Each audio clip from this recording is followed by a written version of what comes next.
Hey there, thanks for tuning in. Welcome back to the Torgo Entertainment YouTube channel. Torgo here. Welcome back to another gig log, and welcome back to another wedding. I don't know, Billy. You think I even have a chance with this thing? Of course you do. Going up was fun, but then coming great. down. Man, this thing Fresh off the heels of the prom we just did at Jasper Troopsburg 2 days ago, today we head to Ithaca, New York to celebrate the wedding of Derek and Leah. Well, technically it's Trumansburg. I consider all of that kind of Ithaca proper, but here's a map anyway to show you where that is. So we're looking at roughly an hour to get there. It's very misleading because the state park obviously takes up a lot of ground, but having made that trip, it's about an hour. You gearheads out there are gonna notice that the setup looks deceivingly smaller compared to what I usually do for weddings, and it is a smaller package for sure. The lion's share of equipment will be used for the ceremony. This is an outdoor ceremony that Derek and Leah have where there's no power, so I have to bring my power inverter, and sometimes I've had to have one or two musicians that I have to provide microphones or power for. You've seen this before at Glenora when I had a guitar and one violin. You've seen this in Rome, Pennsylvania when I had one singer and one guitarist. Oh boy. Today we have the two officiants using the wireless microphones.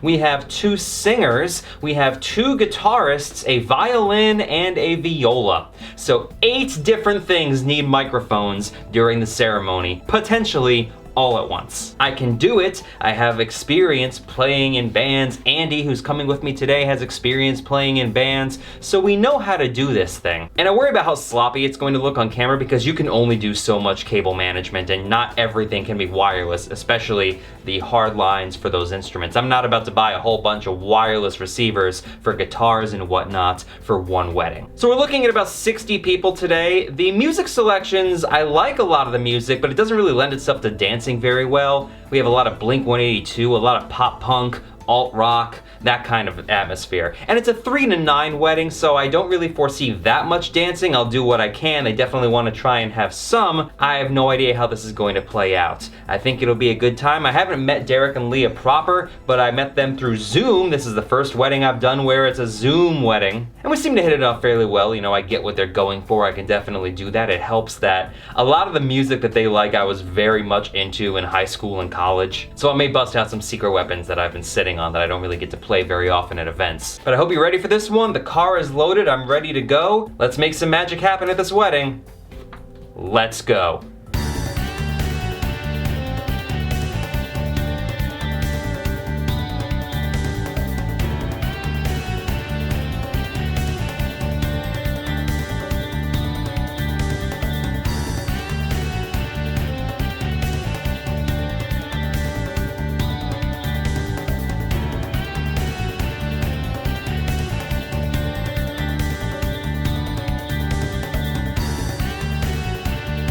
One of the most interesting aspects of preparing for this wedding was finding out where it actually was going to take place. Derek and Leah had not been to the venue, and they actually had never seen it in person until like 3 days prior. So in April, as I tend to do well before weddings, I made my way out there to try and find this place. The red icon on there for Taconic Falls State Park is obviously going to put you right at the falls. You know, the waterfall is the icon. People want to see it. So my GPS took me there. However, they're clearly not getting married in the water, so I had to go to the office nearby. And they said, yeah, just go down the bridge and you will see all the pavilions. Of course, the one that Derek and Leah wanted is the pavilion right before the bridge. So that was like 20 minutes wasted, but we found it. We're good now. The venue that they had was building number 11, the North Point building, and you can kind of tell by that red tree icon on the map that that was before the bridge. So we zoom in on North Point to get a little closer to where we need to be. Still a whole bunch of space. You make that left before you cross the bridge, right on Route 89. And this building, denoted by the amber-looking star, is where the reception will take place. So let's zoom in a little bit more to give you an idea of the lay of the land. So that corner of the pavilion is where we're set up for reception. Now for ceremony, they're obviously going to have the waterfront in the backdrop. I mean, how can you possibly have a waterfront wedding and not have the ceremony take place right on the water? So they're going to have that where the 6-pointed star is. And the cocktail hour is going to take place directly behind our reception setup in this circled area where they're going to have some yard games and whatnot. So I'm going to have an additional speaker set up outside during reception, that way we can handle the cocktail hour and inside the pavilion for reception all at once. Fortunately, the load-in is really simple. We were able to drive right up to the building, and unfortunately we had to wait until 45 minutes later than we were supposed to in order to start setting up, which given the scope of our ceremony was a little bit tricky, but we made it through. This is filmed ridiculously out of order, and I apologize about that. Cocktail hour is actually going on right now. I had to get this when we could. Here's the reception setup. We have my Dragon Front Boards facade, the Remo pattern, in peach color. That's amber and white turned all the way up. I think it's preset number 19. We have the ADJ Element ST hex bars, 4 of them, 1 in the corner and 3 with the blue color lighting up the facade. We have my ADJ CSL speaker stands. Finally learned what those are called. My color and light stuff. There's the power. The QSCK 10.2 tops for speakers. Don't need a sub for this building. It's way too small. The crowd's not big enough. A couple of you will ask. There is my anti-fatigue mat. There's the cardboard that holds the facade in the case. They actually needed that during the ceremony. Somebody needed that for their sheet music. That's why that's out. They had just given it back to us. Inside the coffin, we have the Pioneer DDJ SX2 controller, my Samsung Odyssey notebook running Virtual DJ 2020. On the right side, we have my GoPro, and it was so hot in here, like 115, 120, the adhesive was not sticking. That was problematic all day. My Logitech mouse, an extra battery for the GoPro, my SanDisk solid-state hard drive, that was a remote for the light-up speaker stands, the Audio-Technica MX50 headphones. Underneath, we have the UB12 hex bars. There is my Shure SLXD microphone transmitter. There is the microphone proper. Put a condom on there because we have to hand it to 4 or 5 different people. There's the Panasonic camera. Again, we're kind of cramped in the corner here. So the plug was kind of loose, so I had to make a last-second swap. This is an adapter from Colorado Sound Lighting. It's a standard 3-prong, but it has this little screw in the bottom. You tighten this, and this makes it so it isn't going anywhere. There's 2 dongles for extension cords, and we just have the extension cord plugged into there. To there. I'm terrible with the phone. And we're good to go. Yeah, I had to change the power really quickly. And then, outside, we had to put this speaker, one of my Bose S1 Pros, on a 3rd speaker stand for cocktail. We obviously use this during ceremony. Let's cut to the ceremony. So there's the building. It's not far to the ceremony. We had to help with the chairs out, too. As it turns out, we had to move a lot of benches. Andy and I got our workout today. You can see 2 microphones up there. Those are my ULXD wireless microphones. Those are for the Efficient. And we have our band over here. There's 2 guitars, violin, viola, 2 singers. We ended up using only 1 of the shotgun mics for the violin and viola combined. 2 was just way too much, and there was just too much bleed. Look at all this mess inside my Yamaha 10-channel mixer. So channel 1 is that left box, which has both of the ULXD microphones. Channel 2 is the right black box that has the singer microphones. Channel 3 and 4 were the shotguns. 5 is one guitar, 6 is the other. There is the mic rack. You've seen this a bunch of times before. There is my Yeti power inverter, providing power for the whole kit and caboodle because there's no electricity out here. And there is the S1 Pro. Again, we filmed this well before we filmed the stuff during cocktail, which is why the camera is out here as well. Ended up being a beautiful day, but oh man, it was just so hot. So I gotta change. There's one more thing we have to do, and you know what time it is. It is time to level up.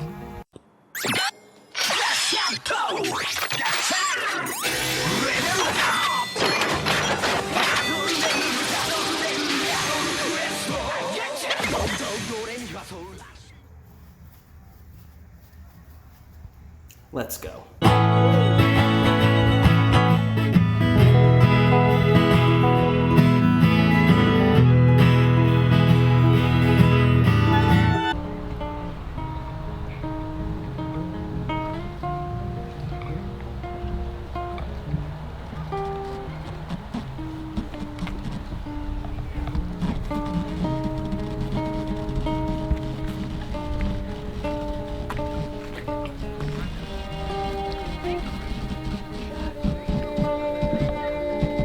Now, by the power vested in me, by the Universal Life Church and a 3-minute online survey, and inasmuch as Derek and Leah have appeared before this company, declared their love for one another, and have pledged themselves to meet joy and sorrow as one family, we rejoice and recognize you as husband and wife. Mazel tov!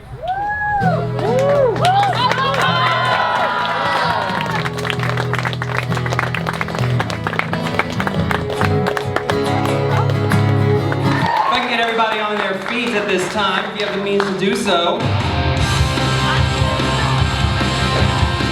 Please welcome immediately to my left your newlyweds, Mr. and Mrs. Derek and Leah Paxton.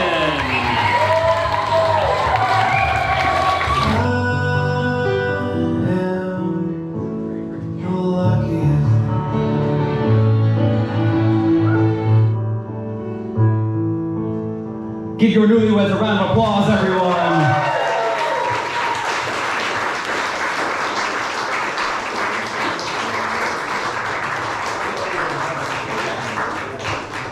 And they're gone. Good night, everybody.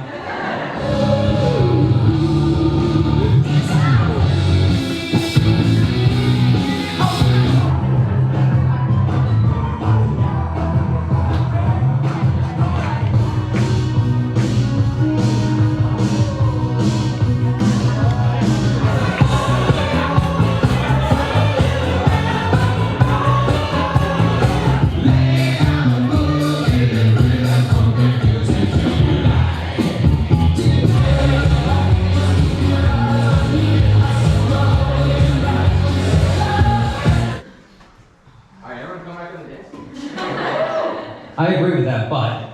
Oh, no.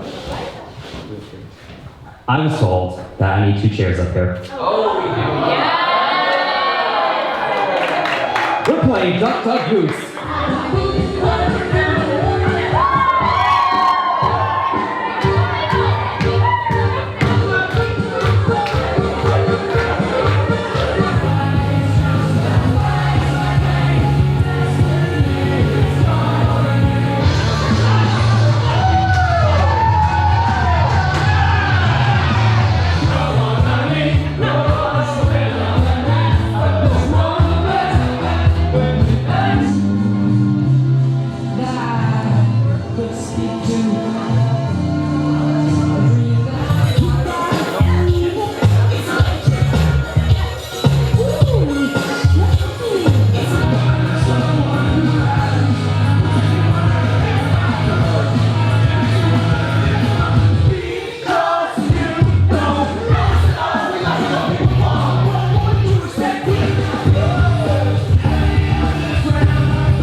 I want to hear one more huge round of applause for your newlyweds, Derek and Leah, Mr. and Mrs. Paxton.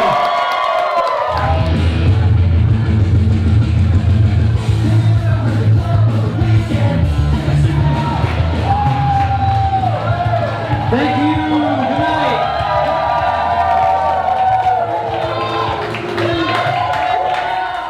And we're back. The afternoon after. I was pleasantly surprised by how that turned out.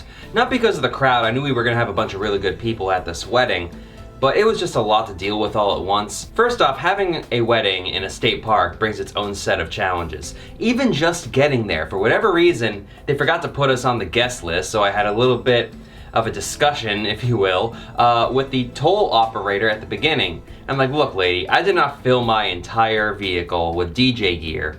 Have an assistant with a matching shirt on just to save $9 for park admission. Like, we're supposed to be here. Can you let us in? I had to show the footage that I had from April, showing that I was actually there prior. And then we had to wait 45 minutes because originally this wedding was only 4 to 9, but then they made it 3 to 9. And I like to put that I'm gonna be at an event 3 hours prior to have ample time to set up. So I said I was going to be there at noon. I guess they still thought I was going to be there at 1, so catering thought I was going to be there at 1. So catering was supposed to let us in at 1 o'clock according to them, so we had to wait until 12:45 for them to show up before we could really start doing anything, which was no problem at all for reception, but with all the gear we had for ceremony, it ended up being a little sloppier than I had anticipated. And then when all the musicians showed up for sound check, they wanted us to reposition everything, like 6 inches one way for 2 of the microphones, 8 inches another way.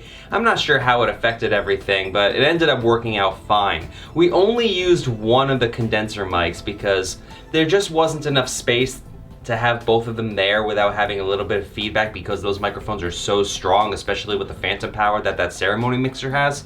So we just took one off to the side and it picked up the violin and the viola perfectly fine.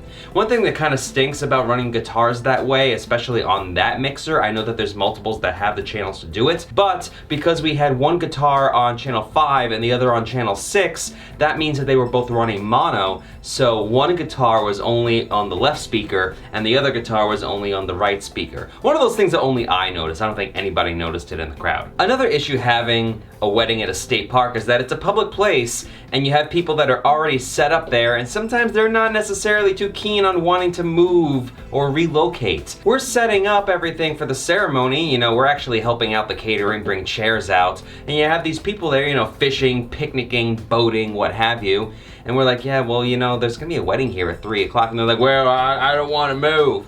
I paid thousands of dollars for this spot, so I deserve to be here. Never mind the fact that it only costs $750 for a lifetime pass for the Empire Passport, which gives you access to all the New York State parks. But they ended up moving, and we saw a bunch of kayakers during the ceremony, and they actually realized what was going on, and they stayed cool, and they stayed back, so they didn't get in the photos or anything during the ceremony, so that was really nice. It also ended up being ridiculously hot inside that pavilion. Once dinner was done, a lot of people just kind of wanted to stay outside because I think it was reading like 110, 115 inside that building.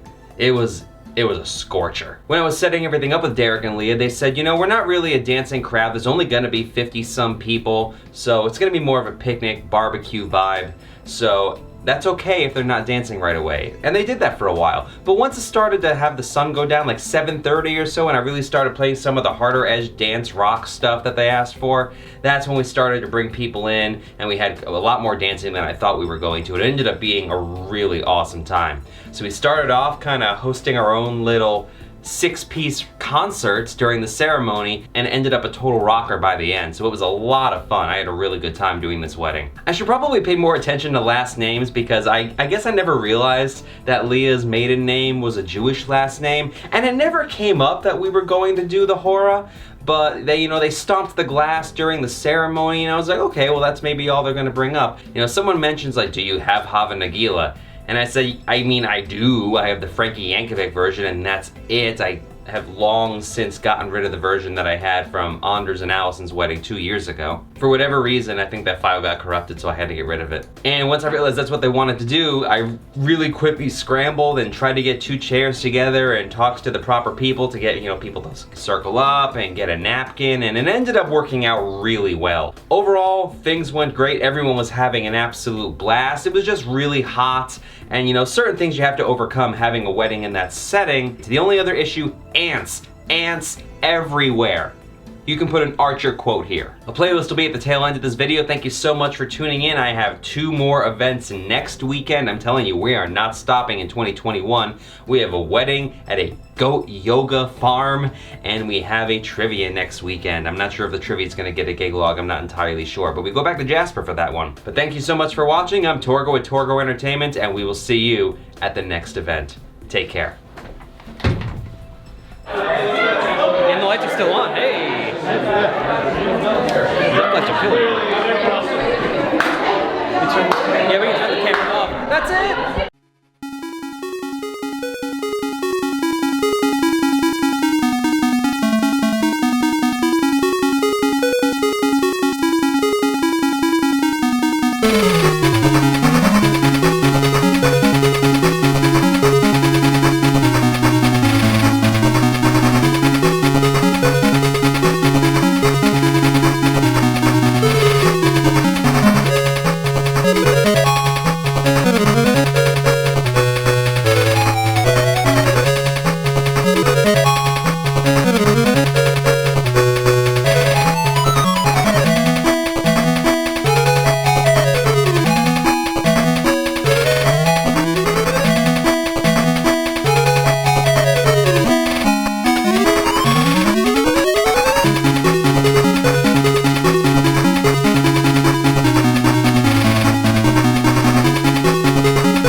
Before I play it, because it's one of the songs that doesn't really lend to me talking too much during it, I want to hear one more huge